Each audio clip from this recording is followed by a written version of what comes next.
ကတော့ဝဲများတွင်ပါဝင်သောငပြောသည်မှဲ့သည့်အကြောင်းအရာနှင့်ပတ်သက်၍တပည့်ဖြစ်သူများမကြာခဏမေးကြသောကြောင့်အဖေကြီးဦးမြခင်မှအောက်ပါအတိုင်းပေါ်ပြရှင်းပြခဲ့ပါ၏ငပြောသည်ကလေမီးနီးတဲ့အဖေကိုအရင်ချင်းတူးရင်မီးနီးတဲ့ဘက်ကအရင်မှဲ့တယ်ဒါဖြင့်ငပြောသည်သည်တခိုင်တဲကထွက်တဲ့အသီးဖြစ်တဲ့အတွက်တဖီလုံးမှဲ့တာဟာသဘာဝလားသဘာဝကိုစန့်ကျင်ထားတာလားရင်းလို့မှဲ့တာသဘာဝပေါ့တဖီလုံးမှဲ့တာတလုံးနဲ့မှဲ့နေရင်ဒါသဘာဝကိုစန့်ကျင်တာပဲတဖီလုံးမှဲ့နေပြီပုတ်နေပြီ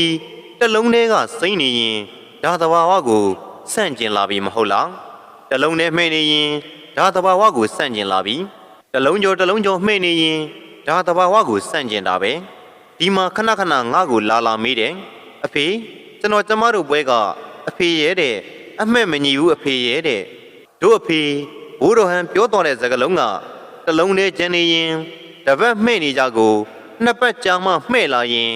အစိမ့်ဖြစ်နေရင်အဲ့ဒီငှပြောသည်ကိုစားပြအောင်စားတဲ့တလုံးချင်းချောင်းပြီးတော့မှဲ့သွားတတ်တယ်စိမ့်ကြံခဲ့တာရှားတယ်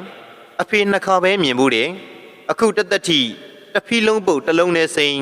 အဲ့ဒါနောက်အုပ်ထားမှဲ့တာပဲစားပြလိုက်အဲ့ဒါဓာတ်ဝင်တယ်လို့ခေါ်တယ်အဖေကြီးဘိုးတော်ဟန်စကလုံးကရှေးတုန်းကအယူအဆကဝဲပြောတယ်ဆိုတာ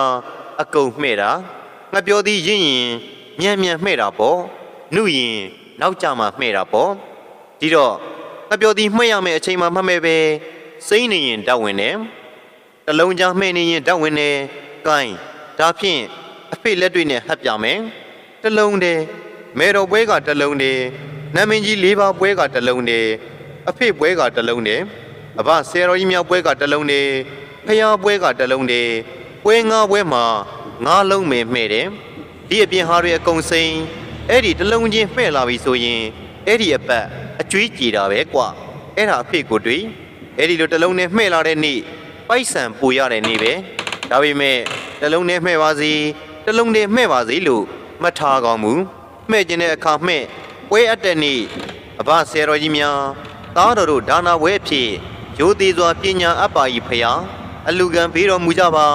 အဲ့ဒီနေ့မင်းကိစ္စပြီးပြီကြွက်ကြိုက်ဘာဖြစ်နောက်ပိုင်းဟာ